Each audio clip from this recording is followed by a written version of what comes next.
Here's a quickie just to get you to understand how the day is going to go for you.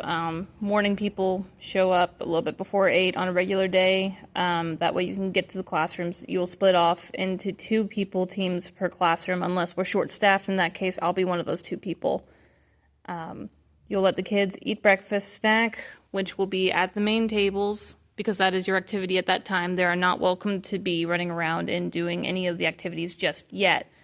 They can sit and socialize, they can eat their snacks, and at 8:45 you're going to ask them to clean up. That doesn't mean that they can't have snack anymore. It just means that they need to pivot and do morning meeting.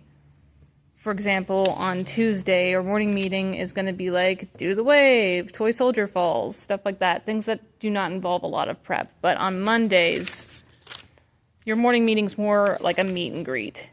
Because we have different batches of girls for different weeks. A lot of them don't know each other yet. A lot of them don't know you yet. And it's a good chance to go through and do that. So you could do like a about me game, like the typical team building, the crap that we had to do at the beginning of every single class since the beginning of our lives, right? I'm sure you guys have a few of them that you're familiar with. After morning meeting, you can move into morning cycle. That's morning work cycle. That's one of those Montessori terms. At this point, the main tables will be closed for any kind of snacking, and snack will be limited to the snack table over here, which can seat 4 people at a time. There's cleaning supplies on the table, which means that they need to be cleaning up after themselves before they move back to an activity. If it's too noisy in here, they can also sit at the one in the hallway, which only seats 2 people because it's meant to be kind of a chill space.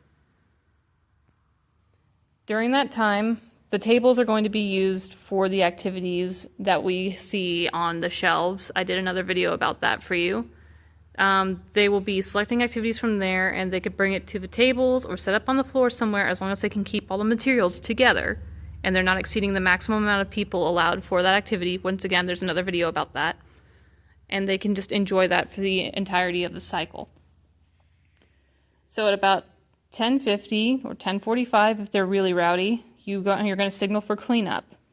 The entire classroom needs to be set to the prepared environment standards. Once again, there's a video about that. Each shelf, for example, will have a picture of what it needs to look like when they're done cleaning. Once they've done that and they've met your standards, if they've done really well, you can give them a nice little reward on the punch cards. By the way, for those of you who weren't here today, I have a deal with them. We have punch cards. If they do really, really good. If they're good noodles, you're going to use a hole puncher and you're going to punch their cards. There's a lot of different hearts for them to have punched off. And if they can put 20 completed punch cards into that vase right there, I'll buy y'all pizza. It's worth it to me. It'll be worth it to you too. You're welcome. Anyhow, once we have cleaned up, we'll go into lunch. Once again, it'll take over the main tables for the classroom. Part of that cleanup needs to be sanitizing the tables and washing hands always because norovirus is a problem in this school system in particular, I've noticed. I just came from Knox County and I've never seen anything like it. Once they're done with lunch, you're going to signal that about 11:40 or 11:35, whichever needs to happen. Some of them can clean up early if they want, but they're not welcome to go into work mode again or go to recess until for one thing we have the staff to split off, right? We don't need to accommodate somebody throwing a fit because they finished their lunch in 12 seconds and they want to go outside and play. Once their cleanup is done and we have enough staff to split off, you could take some of the kids who are done outside and we could let the rest trickle back out. That's their free play. There's not going to be any lessons during this time unless they are requesting it. It's going to be the same rules as before. Once again, please remember to make sure that they are keeping their shoes on their feet. There's a lot of bees out there. The white clover attracts them. And we have a pollinator station on campus. So if they get stuck on the bottom of the foot, I hate to say I told you so, but I done told you so. After recess, we come back in and we do more afternoon work cycle. It's about the same. During this time, just like the morning work cycle, we covered this a little bit before, you've got your menu. You could pick from it. If they're too rowdy and they can't split off and go to STEM, you could bring some of the STEM lessons to the classroom. I really don't care. I will say that anything that's labeled for outside does need to be done outside for cleanliness reasons. Same rules apply to work cycle in the afternoon as it does in the morning. So make sure that they're not snacking during that time at the main tables. They could snack at the snack table. Ethra actually has guidelines around when we can serve them food, but the sharing table does give us some wiggle room. I'll explain that a little bit more on Monday.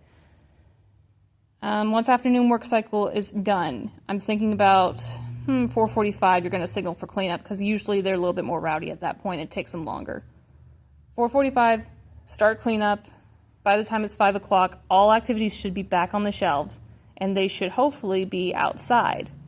If the weather's not applicable, like if the kids can't handle the heat or there's lightning or whatever, we can be inside, but please don't pull out any lessons. You can do karaoke on the TV. You can play bowling in the hallway. I've got those set up. They're pretty easy to clean up, but do not let them pull out multiple activities because they will not clean it up. Don't let them do anything from the art shelf. They will not clean it up. And then we're all going to be here well past our time, and that's not fair to anybody. If you have any questions, please let me know. I will be available to you whenever, but I just want to make sure that we're not all just like being thrown to the wolves on Monday. Please keep an eye out for my email with the lesson plans. It will most likely come to you in the form of a link to a Google Sheet that has everything. I'm a big fan of Excel, but it has all the links to the lessons attached to it, which is pretty neat, really helpful. And if you can figure out how to navigate my system, earlier is better than later. I'll see you Monday.